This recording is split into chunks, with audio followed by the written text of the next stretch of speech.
السلام علیکم دوستو، کیسے ہیں آپ سب؟ میں زبینہ فیاض ایک بار پھر آپ کے ساتھ شروع کر رہی ہوں۔ اللہ کے واسطے میں امیمہ شفیق قریشی، ایپیسوڈ نمبر 15۔ اور شروع کرنے سے پہلے ہمیشہ کی طرح کہوں گی کہ اگر آپ میرے چینل پر نئے ہیں یا اب تک چینل کو سبسکرائب نہیں کیا تو پلیز چینل کو سبسکرائب کر لیں، بیل آئیکن کو ضرور دبا دیں، کمنٹ کر کے ضرور بتائیں کہ آپ کو میرے پڑھے ہوئے ناول کیسے لگ رہے ہیں۔ ساتھ ہی ساتھ اپنے کانٹیکٹ میں شیئر ضرور کریں، یہ ناول آپ کو کیسا لگ رہا ہے کمنٹ ضرور کیجیے گا۔ مجھے تو یہ بڑا انٹرسٹنگ لگ رہا ہے، بہت مزہ آ رہا ہے سننے میں، پڑھنے میں۔ آپ لوگوں کو کیسا لگ رہا ہے ضرور بتائیے گا، اور ساتھ ہی اس سے شیئر ضرور کیجیے گا کیونکہ رائٹر کا حق ہوتا ہے۔ تو چلیں ہم اس ناول کو آگے سٹارٹ کرتے ہیں۔ کیوں کیا میں اتنی بری ہوں جو مجھے ایسے شخص کا ساتھ ملا جو تجھ پر یقین ہی نہیں رکھتا؟ وہ تہجد میں گڑ گڑا رہی تھی۔ اے اللہ، میں نے تو ہرگز ایسے شخص کی تمنا نہیں کی تھی۔ تو پھر مسلسل روتے ہوئے اب وہ سجدے میں گری تھی۔ سجدے میں گرتے ہی اسے اپنے اندر ایک سکون سا اترتا ہوا محسوس ہوا۔ کسی عہد کے تحت اب وہ اٹھی تھی۔ نہیں، میرا اللہ میرے ساتھ یہ ظلم نہیں کر سکتا، وہ شخص میرا نصیب نہیں ہو سکتا، مجھے بس اب کسی بھی طرح اسے جان چھڑوانی ہوگی۔ انادل نے اپنے آنسو صاف کیے تھے۔ اے میرے مالک، میری مدد کر۔ اس شخص کے دل و دماغ پر اس پہلے والی جادوگرنی کا اتنا اثر قائم کر دے کہ اسے اس کے علاوہ اور کوئی دکھائی ہی نہ دے، اور بس وہ کسی طرح میری جان چھوڑ دے۔ انادل اس ایسے جانماز سے اٹھی تھی کہ وہ اب ہر نماز میں یہ دعا لازمی مانگے گی۔ وقت کے ساتھ ساتھ انادل اور شایان کی ملاقاتوں میں اضافہ ہوتا جا رہا تھا۔ شایان نے اسے دھمکی دی تھی کہ جب بھی وہ اسے بلائے گا اسے آنا پڑے گا، اور اس کی کالز بھی اٹینڈ کرنی پڑے گی، ورنہ وہ اس کے گھر والوں کو اس نکاح کے بارے میں سب بتا دے گا۔ سمجھتے کیا ہو تم خود کو، بدتمیز، جاہل، فضول انسان۔ شایان کو اچھی خاصی سنا کر اب اس نے فون کاٹا تھا۔ فون کاٹتے ہی اس کی نظر وقت پر پڑی۔ رات کا 1 بج رہا تھا اور شایان نے اس سے تقریباً 10 بجے فون کیا تھا۔ ہائے اللہ، میں اتنی دیر اس بدتمیز، جاہل، فضول انسان سے بات کرتی رہی۔ انادل نے اپنے ماتھے پر ہاتھ پھیرا تھا۔ شایان جان بوجھ کر اسے چھیڑتا تھا، اسے ستاتا تھا، اور انادل جو ہر بار یہ عہد کرتی تھی کہ وہ اس کی فضول باتوں کو نظر انداز کرے گی، مگر شایان ہمیشہ اسے بولنے پر مجبور کر دیتا تھا۔ شایان کو دن بدن اس کی عادت ہوتی جا رہی تھی، اور انادل کا ڈر بھی اب آہستہ آہستہ ختم ہوتا جا رہا تھا۔ پہلے وہ جو تھوڑا بہت لحاظ کرتی تھی، اب تو اس نے وہ لحاظ کرنا بھی چھوڑ دیا تھا۔ یہ اعتماد اسے شایان نے خود دیا تھا۔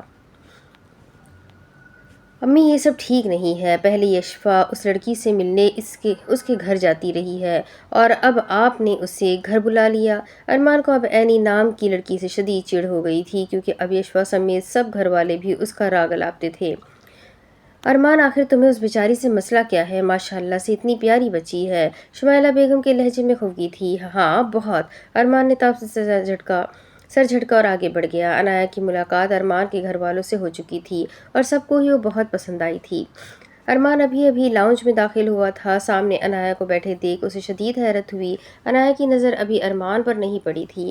آنٹی، اب میں آپ کو کیا بتاؤں، اچھی خاصی زندگی چل رہی تھی، بس جب سے وہ جلاد پروفیسر میری زندگی میں آیا ہے نا، میری تو زندگی ہی برباد ہو گئی ہے۔ بہت ہی کوئی کھڑوس اور بدتمیز قسم کا انسان ہے۔ بس ایک دفعہ گاڑی ہٹ ہو گئی تھی، اور وہ بھی غلطی اس کی ہی تھی، مگر پھر بھی پتہ نہیں مجھ سے کون سے جنم کا بدلہ لے رہا ہے۔ ارمان کے ماتھے پر ایک دم ہی بل پڑے تھے۔ ویسے بیٹا، آپ کون سی یونیورسٹی میں پڑھتی ہے؟ شمائلہ بیگم کو اس کی شوق اور چنچل باتیں بہت اچھی لگتی تھی۔ ارے ارمان، آؤ بیٹا بیٹھو۔ ارمان کو سامنے کھڑا دیکھ شمائلہ بیگم نے اسے بیٹھنے کا کہا تھا۔ جی امی۔ عنایا نے بھی فوراً سامنے دیکھا تھا، اور ارمان کو سامنے دیکھ اسے تو بالکل صاف ہی سونگ گیا تھا۔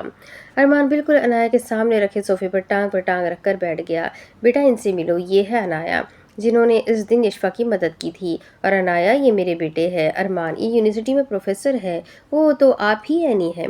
اوہ، تو آپ ہے عینی، میرا مطلب عنایا، بہت اشتیاق تھا آپ سے ملنے کا۔ عنایا نے بے اختیار تھوک نکلا تھا۔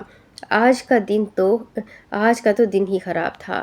آنٹی، میں چلتی ہوں، مجھے دیر ہو رہی ہے۔ وہ جلدی سے اٹھی تھی۔ اس کے اس طرح بوکھلا کر اٹھنے پر ارمان اچھا خاصا محفوظ ہوا تھا۔ ارے بیٹا، اتنی جلدی؟ شمائلہ بیگم بھی اس کی یہ اجرت دیکھ کر حیران ہوئی تھی۔ عینی اتنی جلدی کیوں جا رہی ہے؟ اشفا نے بھی منہ بنایا تھا۔ وہ مجھے کچھ کام ہے، وہ یہ کہہ کر فوراً ہی باہر کی جانب بھاگی تھی۔ ارمان نے بمشکل اپنی ہنسی کنٹرول کی تھی۔ ارمان بیٹا، جاؤ، تم جا کر چھوڑ دو، بیچاری بچی اکیلے کیسے جائے گی؟ جی امی، ضرور، اس نے خوش دلی سے حامی بھری تھی۔ ہائے اللہ، ہمارے گئے، اب کیا ہوگا؟ اب وہ باہر لان میں ادھر سے ادھر ٹہل رہی تھی۔ تبھی ارمان اس تک آیا۔ مس انایا۔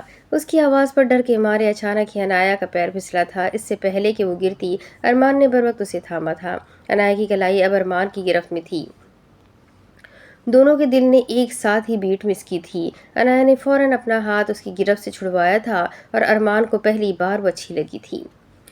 شایان انادل کو لنچ پر لے کر آیا تھا۔ لنچ کے بعد وہ دونوں گاڑی میں بیٹھ گئے۔ اس سے پہلے شایان گاڑی سٹارٹ کرتا ایک فقیر ان تک آیا۔ اللہ کے نام پر کچھ دے دو صاحب۔ شایان نے غصے سے شیشہ اوپر کیا اور ایک فراٹے کے ساتھ گاڑی آگے بڑھا دیا۔ انادل اس کے بگڑتے تیور بہت اچھی طرح دیکھ سکتی تھی، اور تم اسے کچھ پیسے دے دیتے تو تمہارے خزانے میں کوئی کمی تھوڑی آنی تھی۔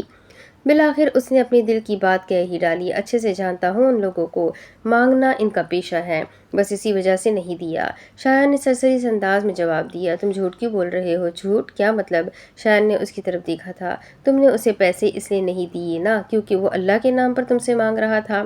وہ نادانستگی میں وہ موضوع چھیڑ بیٹھی تھی جس سے شایان کو بہت چڑھتی۔ ہاں یہی وجہ ہے۔ بغیر کسی لگی لپٹی کے شایان نے فوراً اعتراف کیا تھا۔ کیا تم ملحد ہو؟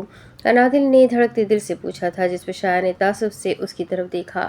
اس سے نکاح کر کے اتنے عرصے سے اس کے ساتھ گھومنے پھرنے اور لمبی لمبی فون کالز کے بعد آج انادل کو یہ سوال پوچھنا یاد آیا تھا۔ شایان اس سے نظریں ہٹا کر اب ڈرائیونگ کی طرف متوجہ ہوا تھا، اور انادل کا دل چاہا کہ وہ ابھی اور اسی وقت چیخ چیخ کر رونا شروع کر دے، اور وہ خاموش آنسو بہا بھی رہی تھی۔ یہ تو وہ پہلے ہی جان چکی تھی کہ شایان اللہ پر یقین نہیں رکھتا، مگر پھر بھی اس کے دل میں ایک مہم سی امید تھی کہ شاید ایسا کچھ نہ ہو۔ مگر شایان کی خاموشی نے اس بات کی تصدیق کر دی تھی۔ میں ملحد نہیں ہوں۔ کچھ دیر کے خاموشی کے بعد شایان نے آہستگی سے کہا تھا۔ انادل کے دل سے ایک دم ہی بوجھ اترا تھا۔ مجھے اس ذات کی موجودگی پر یقین ہے۔ شایان اب بھی سامنے ہی دیکھ رہا تھا۔ تو پھر یہ سب؟ وہ واقعی شایان کے اس رویے کی وجہ جاننا چاہتی تھی۔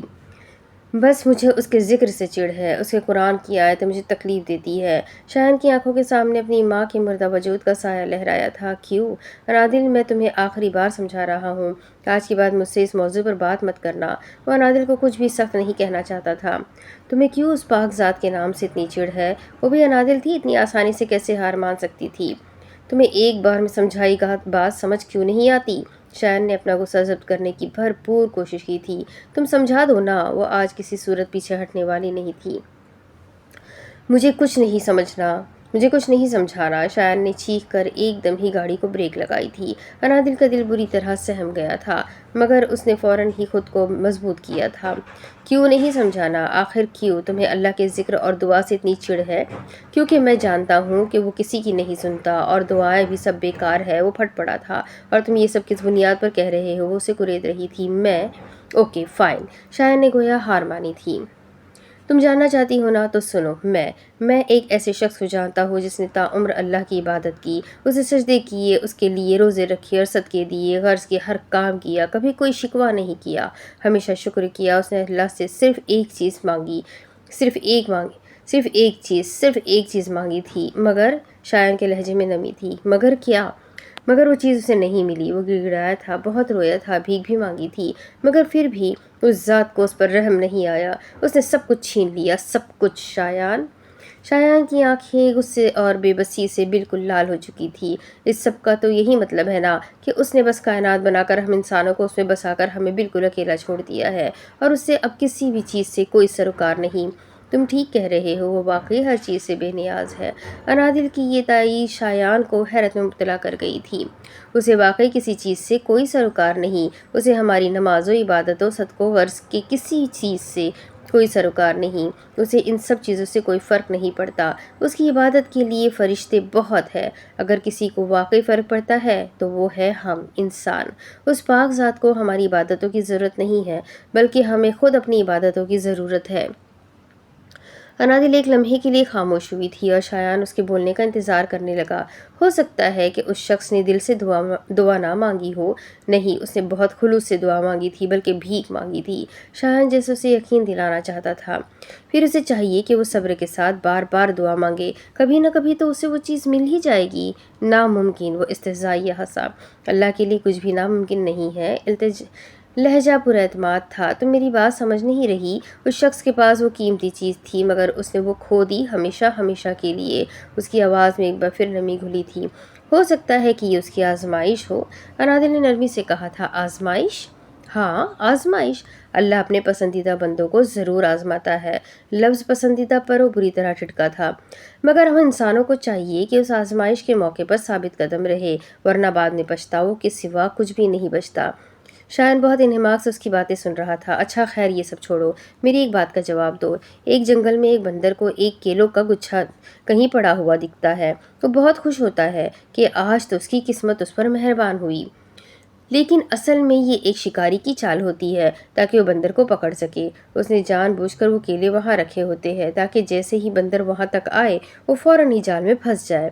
وہ بندر خوشی سے پھدکتا ہوا کیلوں کی سمت پڑتا ہے، مگر جیسے ہی وہ وہاں پہنچنے والا ہوتا ہے اچانک سے زلزلہ آ جاتا ہے اور درمیان سے زمین پھٹ جاتی ہے۔ زلزلے کے بعد وہ بندر بہت کوشش کرتا ہے کہ کسی طرح وہ دوسری طرف پہنچ جائے، مگر فاصلہ بہت زیادہ ہوتا ہے، وہ چاہ کر بھی وہاں تک نہیں پہنچ سکتا، لہٰذا مایوس ہو کر واپس چلا جاتا ہے۔ اب تم مجھے بتاؤ، کیا یہ اس بندر کے ساتھ زیادتی نہیں ہے؟ نہیں، شایان کے لب اپنے آپ ہی ہلے تھے۔ کیوں؟ انادل کے لبوں میں مسکراہٹ درائی تھی۔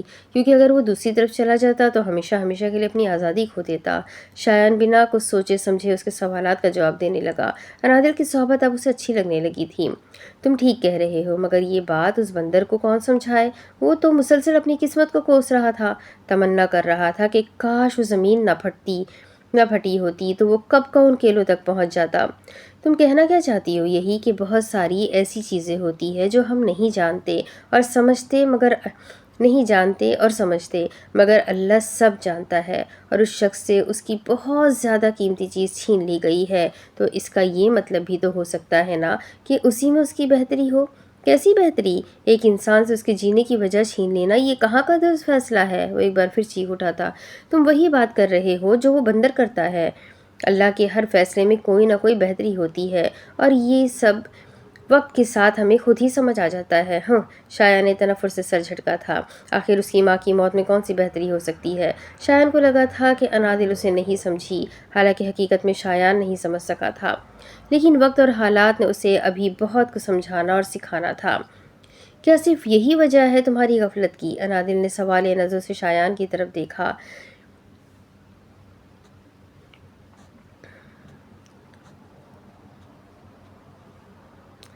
نہیں، اور اب تم دوبارہ اس بارے میں مجھ سے بات نہیں کرو گی، شایان نے سختی سے اسے سمجھایا تھا۔ کیوں؟ میں تو کروں گی۔ شایان شاید بھول رہا تھا کہ سامنے بیٹھی لڑکی کوئی عام لڑکی نہیں ہے، وہ انادل شہزاد ہے جس سے ڈھٹائی میں جیتنا بالکل بھی آسان نہیں ہے۔ اگر تمہیں اللہ کے ذکر سے چڑ ہے تو میں کیا کروں؟ یہ تمہارا مسئلہ ہے، مجھے تو اس کے نام سے عشق ہے۔ انادل کی آنکھوں میں ایک دم ہی غرور چھلکا تھا۔ ہوں، عشق؟ عجیب بات ہے، یہ وہی اللہ ہے نا جسے تم اس رات پکار پکار کر تھک چکی تھی، مگر اس نے پھر بھی تمہاری نہیں سنی۔ شایان نے طنز کیا تھا۔ تمہیں کس نے کہا کہ اس نے میری نہیں سنی؟ تو کیا سنی ہے؟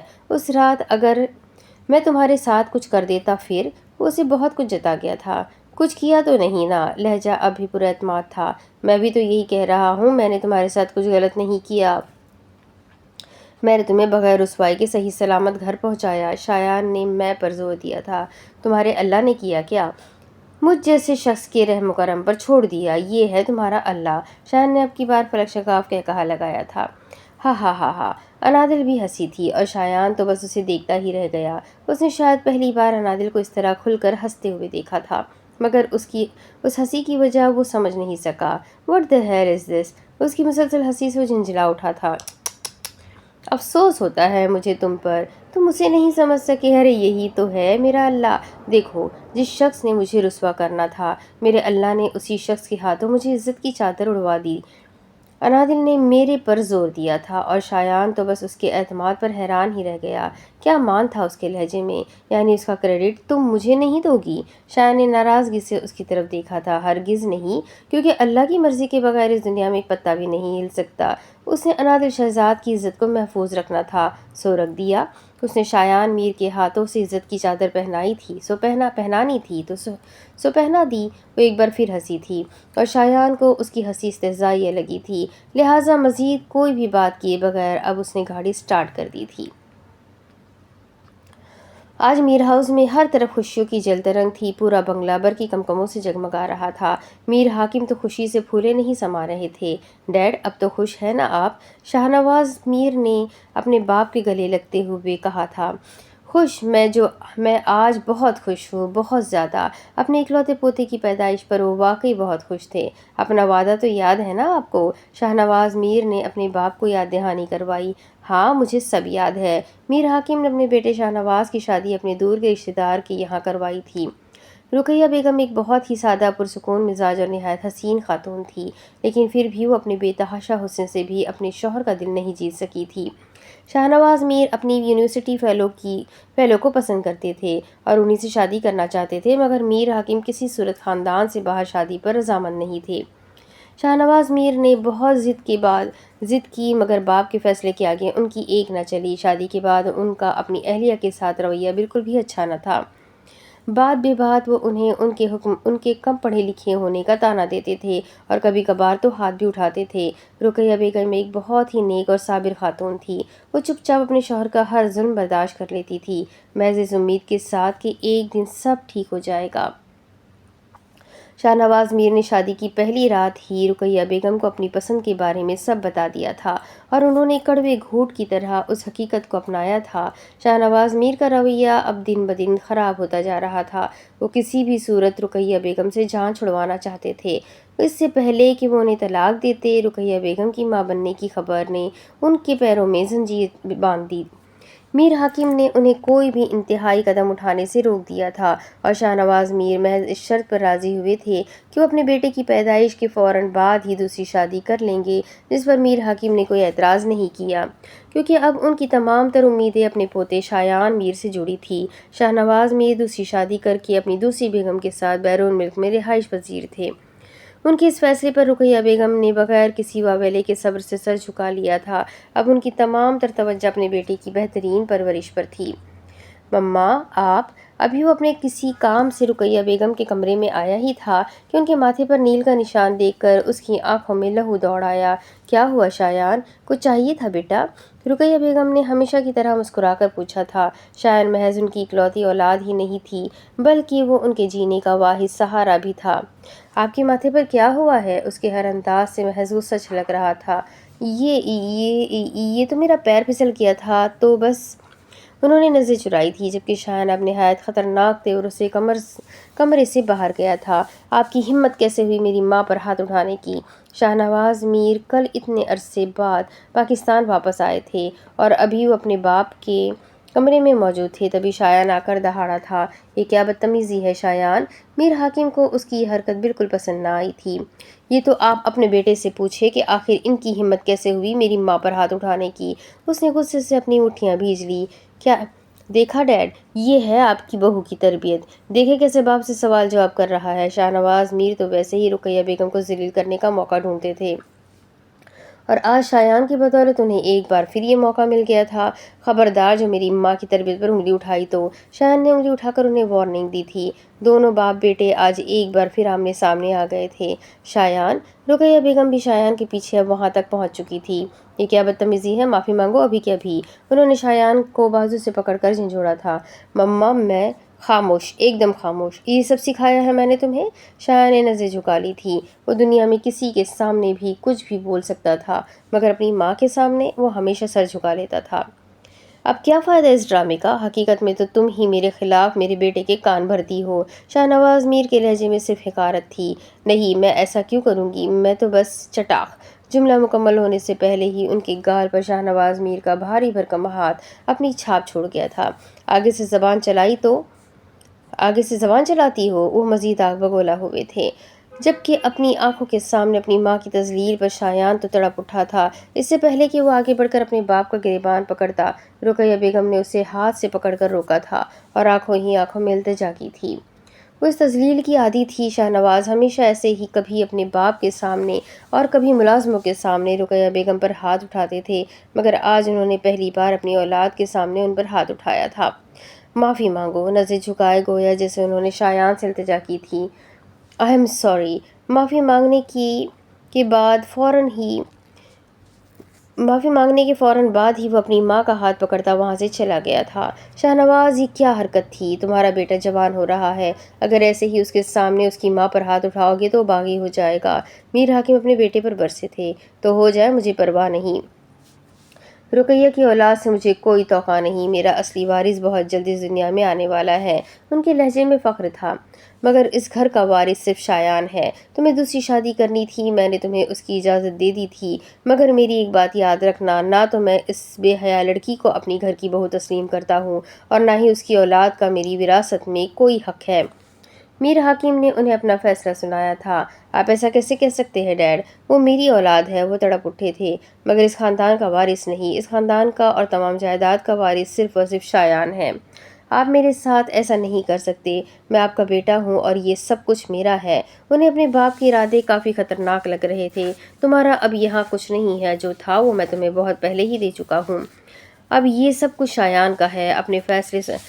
اپنا فیصلہ سنانے کے بعد وہ اب وہاں سے جا چکے تھے۔ مجھے معاف کر دے مما، میری وجہ سے یہ سب ہوا۔ وہ رقیہ بیگم کی گود میں سر رکھ کر لیٹا کب سے اپنی ماں سے معافیاں مانگ رہا تھا۔ تمہارا قصور نہیں ہے بیٹا، یہ آزمائش تو میری قسمت میں لکھ دی گئی ہے، لیکن تم مجھ سے وعدہ کرو دوبارہ اپنے باپ سے ایسے نہیں جھگڑو گے۔ وہ بہت پیار سے اس کے بال سہلا رہی تھی۔ میں پوری کوشش کروں گا، شایان نے اپنی ماں کا ہاتھ تھام کر کہا تھا۔ یہ بتاؤ، نماز پڑھی تم نے؟ آپ مجھ سے کچھ کرنے کے لیے کہیں اور میں نہ کروں، ایسا ہو سکتا ہے کیا؟ وہ اب اٹھ کر بیٹھا تھا۔ شایان بیٹا، نماز اللہ کے لیے پڑھی جاتی ہے، میرے کہنے یا نہ کہنے سے کوئی فرق نہیں پڑتا۔ رقیہ بیگم نے اسے سمجھانے کی کوشش کی تھی۔ جی۔ وہ ابھی محض 12 سال کا تھا، مگر اس کے دماغ میں ہمیشہ مختلف قسم کے سوالات اٹھتے رہتے تھے۔ مما، آپ تو ساری نمازیں پڑھتی ہیں نا، پھر بھی اللہ پاک آپ کے ساتھ یہ زیادتی کیوں کر رہا ہے؟ بیٹا، یہ زیادتی نہیں، آزمائش ہے، انہوں نے مسکرا کر نرمی سے کہا تھا۔ یہ کیسی آزمائش ہے جو ختم ہونے کا نام ہی نہیں لے رہی؟ کیا اللہ کو آپ پر رحم نہیں آتا؟ وہ اپنے دل کی بات آج کہہ ہی گیا تھا۔ ایسا نہیں سوچتے بیٹا، اگر اللہ پاک ایک نعمت آپ سے لے لیتا ہے تو اس کے بدلے بہت ساری نعمتیں آپ کو دے دیتا ہے، جیسے مجھے میرا شایان دے دیا۔ وہ نہ چاہتے ہوئے بھی مسکرا دیا تھا۔ مجھ سے وعدہ کرو شایان، تم اپنے باپ جیسے نہیں بنو گے، تم اپنی بیوی کو اس طرح ذلیل نہیں کرو گے۔ میں وعدہ کرتا ہوں مما، میں کبھی اسے رسوا نہیں کروں گا۔ وہ وقت سے پہلے ہی بڑا ہوتا جا رہا تھا۔ شکر ہے جان چھوٹی۔ شایان شاہنواز میر کے جانے پر بہت خوش تھا۔ شایان، رقیہ بیگم نے اسے تنبیہ کی تھی۔ کیا مما، ٹھیک سے خوش تو ہو لینے دے، شایان نے مصنوعی ناراضگی سے کہا تھا۔ بیٹا، وہ آپ کے ڈیڈ ہے اور اپنے ڈیڈ سے اس طرح سے بدگمان نہیں ہوتے۔ رقیہ بیگم نے اسے سمجھانے کی کوشش کی تھی۔ شاہنواز صاحب کا ابھی 2-4 دن اور یہاں رکنے کا ارادہ تھا، مگر انہیں اچانک ہی سمرا کی طبیعت خرابی کی اطلاع ملی تو وہ فوراً ہی یہاں سے روانہ ہو گئے۔ سمرا کا مس کیریج ہو گیا تھا اور ڈاکٹرز کے مطابق وہ اب کبھی ماں نہیں بن سکتی تھی۔ اس خبر سے میر حاکم بہت مطمئن تھے، کیونکہ اب ان کی جائیداد کا واحد امیدوار صرف شایان ہی تھا۔ میں کہاں بدگمان ہو رہا ہوں، انہوں نے کبھی بھی مجھے اپنی اولاد نہیں سمجھا۔ اس کی آنکھیں نم تھیں۔ باپ تو اپنی اولاد کے لیے سب کچھ قربان کر دیتے ہیں، انگلی پکڑ کر چلنا سکھاتے ہیں، اپنی اولاد کی چھوٹی چھوٹی خوشیوں کا خیال رکھتے ہیں، مگر انہوں نے تو زندگی میں کبھی بھی مجھے ایک بار بھی پیار سے گلے تک نہیں لگایا۔ وہ رو دیا تھا۔ رقیہ بیگم بھی خاموش آنسو بہا رہی تھی۔ کاش کہ ڈیڈ بھی شہزاد انکل جیسے ہوتے، یہ اس کی دلی خواہش تھی۔ رقیہ بیگم نے آگے بڑھ کر اسے گلے لگایا تھا۔ انہیں آج پہلی بار احساس ہوا تھا کہ ان کا بیٹا کتنا حساس ہے۔ اچھا یہ سب چھوڑو، تم گئے تھے شہزاد بھائی سے ملنے؟ رقیہ بیگم نے اپنے آنسو صاف کرتے ہوئے موضوع تبدیل کیا تھا۔ اوہ، میں تو بھول ہی گیا، شایان نے دانتوں تلے زبان دبائی تھی۔ شایان بیٹا، آپ کو جانا چاہیے تھا نا، جب سے آپ نے قرآن پاک حفظ کیا ہے آپ ایک دفعہ بھی ان سے ملنے نہیں گئے۔ رقیہ بیگم نے کے لہجے میں خفگی تھی۔ مما، میں آج ہی ڈرائیور کے ساتھ ان کے آفس جاؤں گا۔ رقیہ بیگم نے مسکرا کر اس بات میں سر ہلایا تھا۔ اچھا شایان، تم نہ مجھے امی کہا کرو، مجھے زیادہ اچھا لگے گا، رقیہ بیگم نے بہت مان سے کہا تھا۔ جو حکم امی جان۔ بھلا اسے کیا اعتراض ہو سکتا تھا؟ شایان کے لیے اس کی ماں کی کہی ہوئی ہر بات پتھر پر لکیر تھی۔